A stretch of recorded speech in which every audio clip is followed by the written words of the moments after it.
Hey, leader, and welcome to another episode of the L3 Leadership Podcast, where we are obsessed with helping you grow to your maximum potential and to maximize the impact of your leadership. My name is Doug Smith, and I am your host, and we recorded this episode live from our Burgo Realty Studios. Today, you're going to hear part one of a two-part series called The Top Lessons That I Learned in 2025. And every year after I do my year-end review, I extract the top lessons that I learned from the previous year, and I share them all with you. And I always get a ton of feedback around these episodes that they add a ton of value. So I think you're really going to enjoy this. So let's dive right in. Here's part one of the top lessons that I learned in 2025. Hey leader, Happy New Year. I hope your 2026 is off to a great start. Today I'm going to share part one of a two-part series called The Top Lessons That I Learned in 2025. I have a lot of lessons to share with you, and I do this lesson every year. And basically what I do at the end of each year, I conduct a year-end review, and I basically take the last 2 weeks of each year and I go through all of my journals, my photos, all kind of different documents, and I basically create an executive summary of the year that I just lived. And one of the sections that I focus on when I'm typing up my year-end review is lessons learned. And so as I'm extracting all of these things from all of these different resources, I'm putting in, okay, I learned this lesson, I learned this lesson, I learned this lesson. And so at the end, I have, 5 pages full of lessons learned throughout the year. And then to create this lesson, I basically go through all of those and say, okay, out of all these lessons and all these things that I learned this year, like what are the most significant lessons that I learned that could add value to people? And that's how I create this lesson. If you've never done a year-end review, if you go back a few podcast episodes, I posted an episode called How to Conduct a Year-End Review. And I also provide a template and an ebook for you to walk you through the process. I really encourage you to do that. It's not too late to do a 2025 year-end review. So if you can, take a few days and make sure that you do that process. And I would love to hear from you after you do it. What are the top lessons that you learned in 2025? So with that being said, let's dive right in. Here are the top lessons that I learned in 2025, part one. Lesson number one, heart disease runs in my family. Heart disease runs in my family.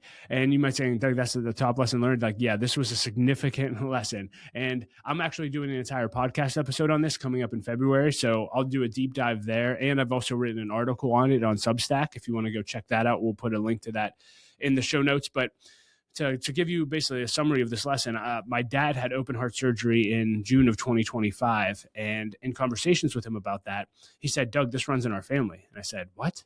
He's like, yeah, I have had multiple brothers and sisters deal with this. My mom dealt with this. And I was like, wow, I'm 40 years old. That would have been great to know when I was like 20. And so it led me on this deep dive, and I said, okay, I need to look into this. Am I high risk for cardiovascular disease? And I ended up getting blood work through Dr. Mark Hyman called Function Health, or through Function Health. Really encourage you to check that out. Again, I'll include a link to that in the show notes. And I did this deep dive blood work, and sure enough, there's a biomarker called lipoprotein. And lipoprotein, basically, if it's elevated, it means that you're a high risk for cardiovascular disease, and I have that. And so being aware of that changed a lot of things for me. I did a ton of research. I've changed a ton with my nutrition and my health and fitness, and I'm just so grateful that I'm aware of that now. I'm not excited about it. It's not great to know that I'm a high cardiovascular risk, but when I was researching lipoprotein, because I didn't know what it was, it said most people who have elevated levels of lipoprotein don't know they do until they either have a heart attack or a stroke. Until they have a heart attack or stroke. And I'm like, oh my gosh. And this is the lesson I want to share with you here is take control of your health. There's so many tools out there like Function Health now that you can get a pretty good analysis of what your pre-existing conditions could be or what you're susceptible to. And so it can be scary to look. Like I didn't want to find out that I could potentially high risk, but you know what that's better than? Having a heart attack one day and not knowing that and not being able to actually do things that could have prevented it. And so I'm so glad that I know. And again, I'll do a whole podcast episode on this, but take control of your health, get blood work, get scans, and find out now so you can prevent things later. Don't wait till it's too late. Take control of your health, leader. Lesson number 2, big families are awesome. So have more kids. Big families are awesome. So have big kids. So Laura and I had our 5th child last January, little Luke Kennedy. He's been such a gift to us. But I'll just say this, like we were not expecting him. When Laura got pregnant with him, it was a huge shock to us. And to be honest with you, during the pregnancy, like we were anxious, like 5 kids, like how are we going to do this? This is a lot. We weren't anticipating this. But when he came, now we refer to him not as our surprise, but as our miracle. And he has been such a joy to our family, and we can't imagine our family without him in it. And I'm so grateful that we had him. And, if you would have asked Laura and I if we ever wanted 5 kids when we first got married, we'd have laughed. In our premarital counseling, I think we said maybe 2 or 3 kids would be great. But as we've grown and developed, we got exposed to a ministry called Family Teams, who really expanded our vision of family. And so they talk a lot about having a multi-generational family team on mission and how kids are a blessing. And if you multiply and the generation below you multiplies, and then they multiply, and you're all on mission trying to make a difference for the kingdom of God, then your family can make a huge, huge impact within 3 to 5 generations on the earth. And so we're like, hey, we want to have a lot of kids. And so that's been a huge blessing to us to be able to do that. And listen, I know there's a lot of people who struggle to be able to have children or can't have children. And man, Laura and I are praying for you, and we're believing God that he will give you a child. But if you're able to have children, I really want to encourage you, if you're in that age group, man, consider having another kid. I talk to people in their 60s all the time, and I always am interested, like, hey, if you can go back and do anything different, what would you do? And so many parents tell me that I wish we would have had one more kid. I wish we would have had one more kid. Like, we talked about it, but for whatever reason, maybe it was financial or just the stress at the time, or we wanted more freedom at the time, we decided not to. But it would have been so much better if we would have just had one more kid. It would have been awesome. And I don't want to look back and think that. And so the questions that I would encourage you to ask is, one, I would encourage you more than anything. I'm not trying to tell you what to do. One, you need to pray about what size family God wants for you. And are you praying about that? God, do you want us to have more children? And see what God says. And then 2, what do you want your dinner table to look like when you're in your 60s and 70s? Now that we have 5 children, I don't know if any of them will have kids or if they do, but if all of them have 4 or 5 kids, like, we could potentially have, 20 to 25 grandchildren sitting around our table in the next 20 to 30 years. Like, what a gift that would be. So you have to think long-term and big picture, but we're just really, really blessed and grateful that, God's enabled us to have a big family. And we'd encourage you, if you're able to consider having a big family as well. At Indosha, we help transform visions into results. What does that mean? We often work with companies who are doing amazing things that have incredible products and services, but fail to communicate what they do properly and market themselves effectively. We passionately serve entrepreneurs, business leaders, and visionaries to see what's in their heart and their visions for the future come to life. We do that by providing fractional marketing leadership and creative execution all in one. That's what we call VCMO. With VCMO, you get a marketing director and a team of creative professionals to help execute all of your marketing needs, all for one monthly cost. How do we do all this? We do it 3 ways. Number 1, we get your vision. We get excited about your mission and your trajectory as a company and come alongside to see you go further, faster. 2, we have a team of talented strategists and creatives to get all of the work done. And 3, we flat out work freaking hard for you and your company. Reach out today. Let's start a conversation. Lesson number 3, my presence matters more than I think, and so does yours. My presence matters more than you think. My presence matters more than I think, and so does yours. And this was a big lesson for me. You always hear leaders talk about walking slowly through the halls. And I'm a highly relational leader, so this does come a little bit more natural to me. But the more I've grown in leadership and the higher position that I got, the more I realize the time that I give every single person makes a significant difference. And just being present with them, checking in with them, saying hello. I had the opportunity to go to Harrisburg last year and meet with all these politicians, and we were with lobbyists. And I was talking to this one lobbyist, and she said something that impacted me. She said a politician told her once, and I think she worked for George Bush, so I don't know if it was George Bush or someone, but they said, "Hey, today I'll interact with 100 people, and out of those 100 interactions, I probably won't remember one of them. But to the 100 people that are interacting with me, they're going to remember that interaction forever." And he wasn't saying that from like an arrogant or egotistical way. It's just the reality. Like, when you get to meet the president or when you get to meet a leader, like, you don't forget those things. And so that served as a reminder to me that, like, hey, people care that you interact and connect and care about them. And this came up twice throughout the year for me. For my 40th birthday, we were going around, and one of our teams was encouraging me just what they're grateful for. And this one girl said, Doug, one thing that I really appreciate you is that no matter how busy you are, you always come over to my cube and say hello and ask how I'm doing. And man, that just means so much to me. And for me, I'm like, wow, I didn't think anything of that. I'm glad that impacts you. And then, a few weeks later, I had another leader approach me, and she came up to me and she said, hey, yesterday when we were interacting at the conference, I just want you to know that like the whole time we were connecting, like I told my husband, like I haven't felt that seen and heard in a very long time. And I just want to just thank you for being present. And again, it was just a reminder to me of like the interactions and the connections that I'm making matter. Give people your time, leader. Make time for them. I have a leader and a mentor who works for us at Light of Life right now. And he said to me, Doug, he was an executive director at another organization. And he said, every day I wouldn't schedule anything for the first hour to an hour and a half of my day. And I had a route that I would walk, and I'd walk the same route every day. And I'd go to every team, and I'd talk to all of our clients and all of our staff and all of our guests. And I'd say hello, and I'd check in with them. And that has been an inspiration and an aspiration of mine. And I'm certainly not there yet, but our presence matters, leaders. And so are you taking time to walk slowly through the hall? Are you taking time to connect with the people that you're serving? It makes a huge, huge, huge impact. My presence matters more than I think, and so does yours. Lesson number 4, the impact I can have as a dad is unbelievable if I do it right. The impact I can make as a dad is unbelievable if I do it right. And I know this may seem obvious to dads, but I was really impacted by this. So many of you know, if you've listened to me for a long time, John Maxwell was one of my heroes. And I've been listening to John for 20 plus years. He's been probably the most influential voice in my life, especially early on. And I saw him speak at the Global Leadership Summit this year. And he was telling a story about his dad. And if you've ever listened to John, he always said that he hit the jackpot lottery when it came to parents. Like his parents were unbelievable.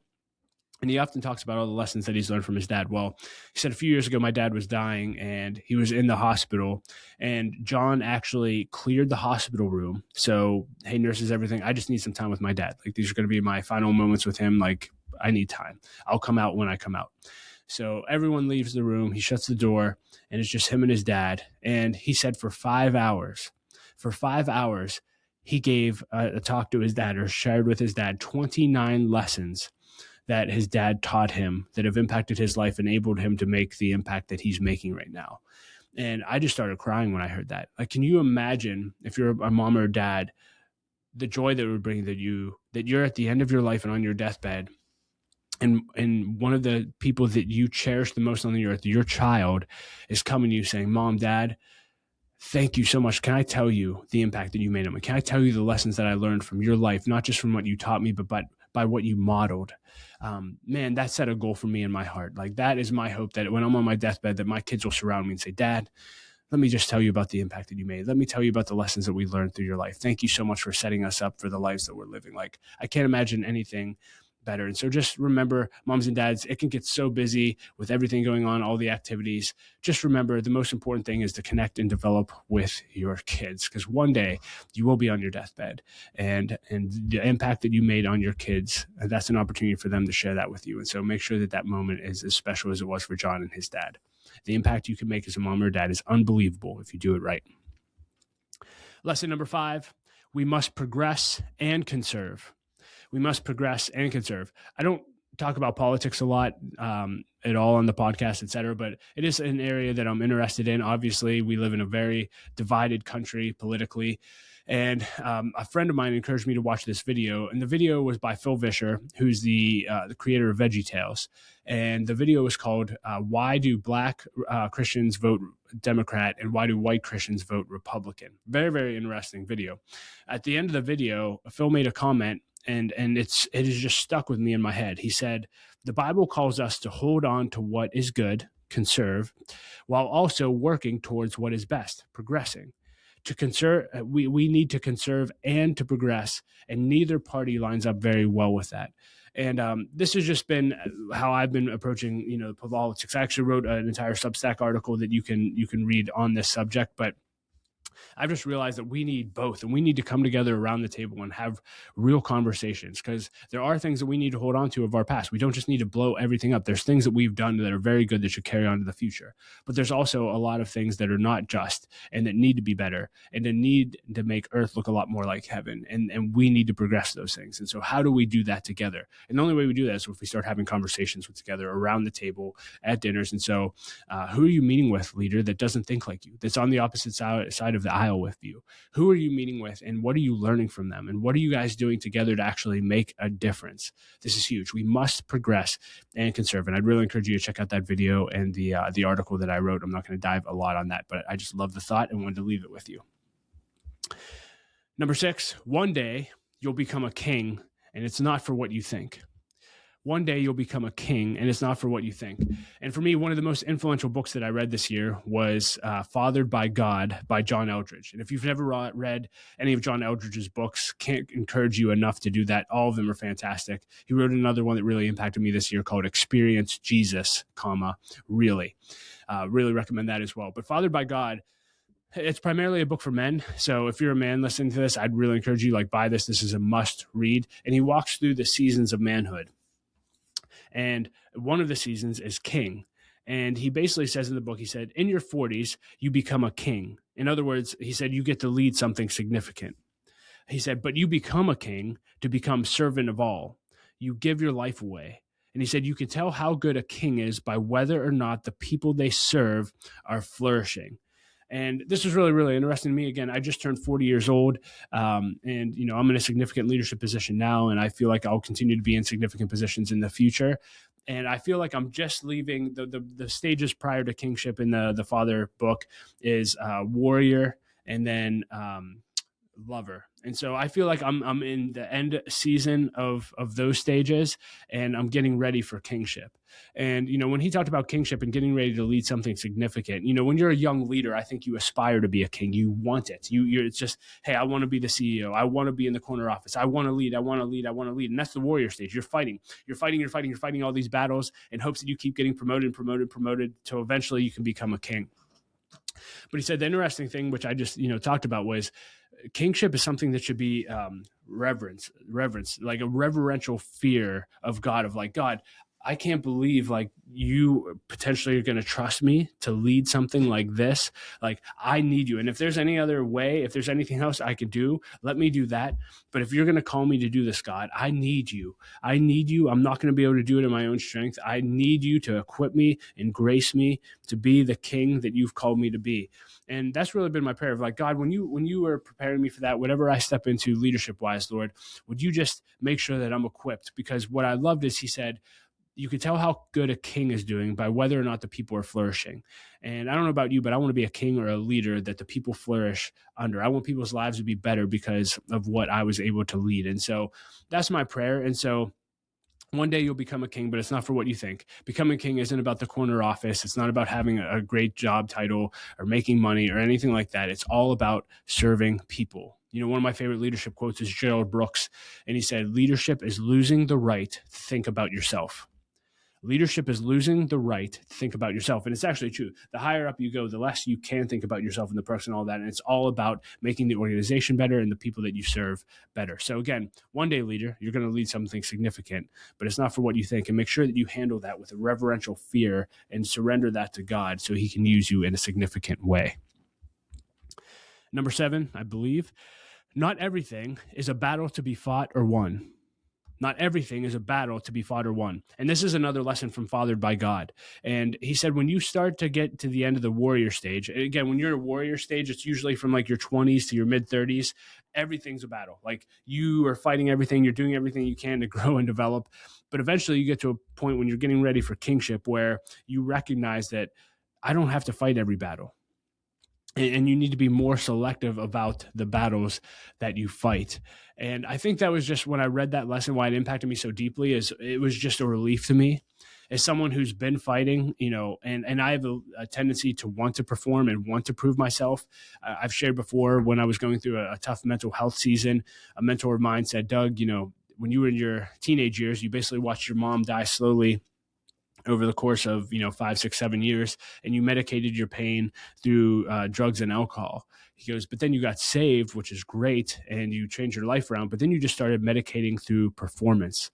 And I think I spent so much of my warrior stage in my 20s and 30s medicating pain through performance. And I think, this book, when it really ministered to me in this section of, I don't have to do that anymore. Like, I can be selective on what battles that I fight. I don't have to fight. I can just freely rest in who God called me to be and what he called me to do, and actually face the battles and take on the battles that he's calling me to. So not everything has to be a battle to be fought or won. And I think every leader needs to hear that.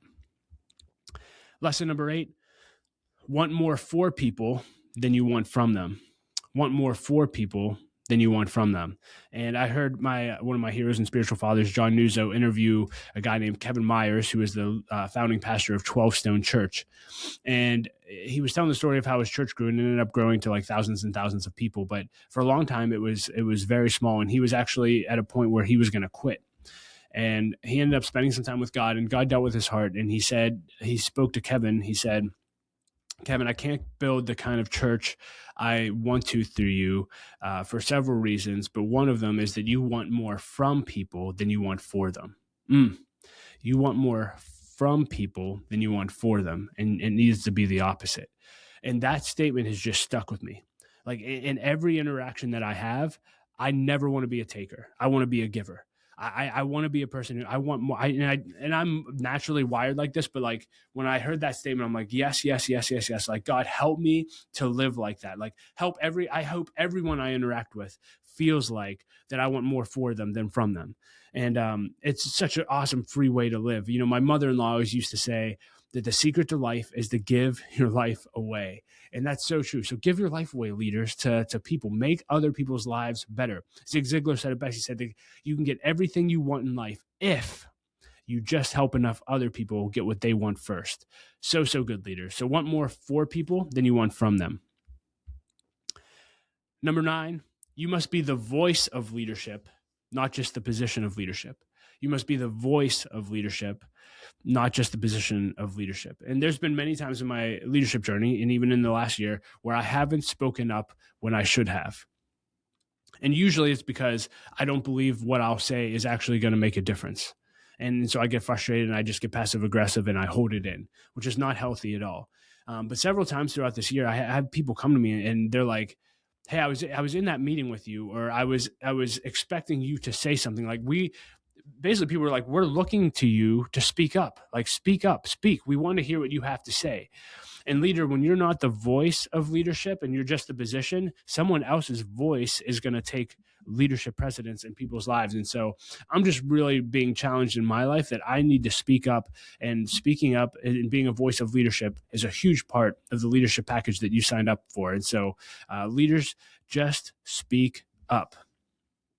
And then lastly, last lesson I want to share with you in part 1 is you often have to lead when life's not fair. You often have to lead when life's not fair. And in August, I went to a conference with Pastor Gerald Brooks, who's been one of the most influential leaders in my life. If you've never heard of him, check out the Gerald Brooks Leadership Podcast. It's phenomenal.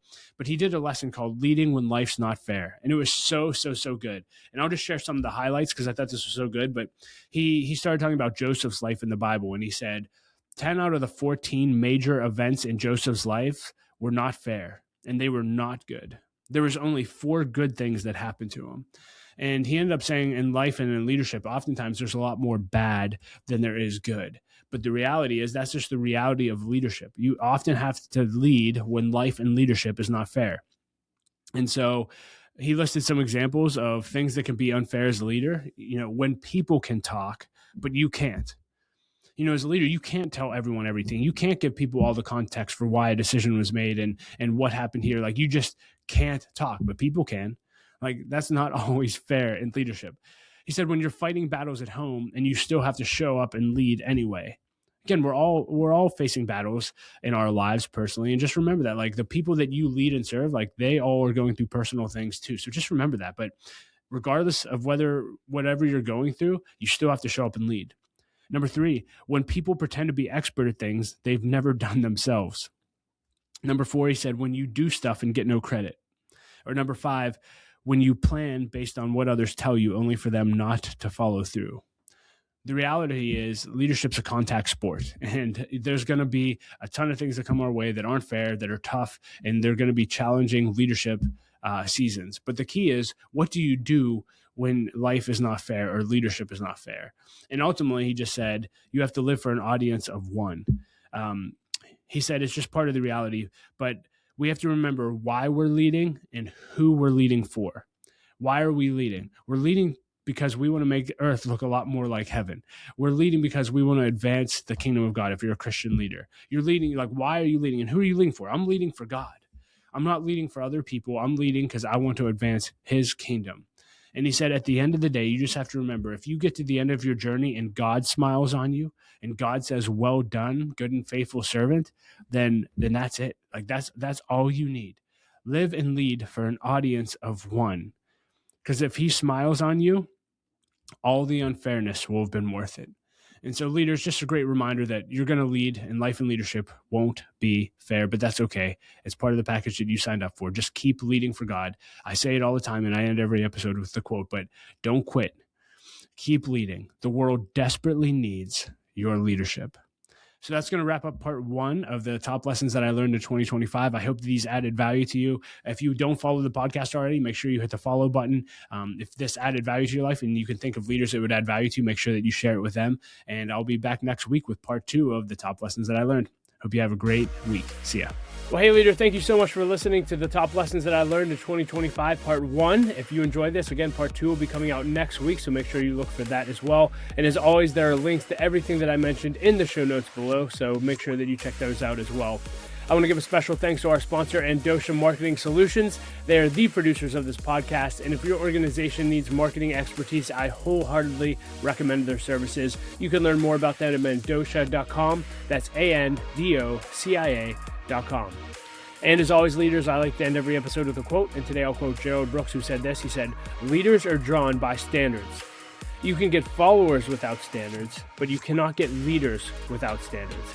If you don't have leaders around you, it's because you don't have standards. Wow. Well, that's going to wrap up today's episode, leader. As always, remember, don't quit. Keep leading. The world desperately needs your leadership. Until next time, keep leading well.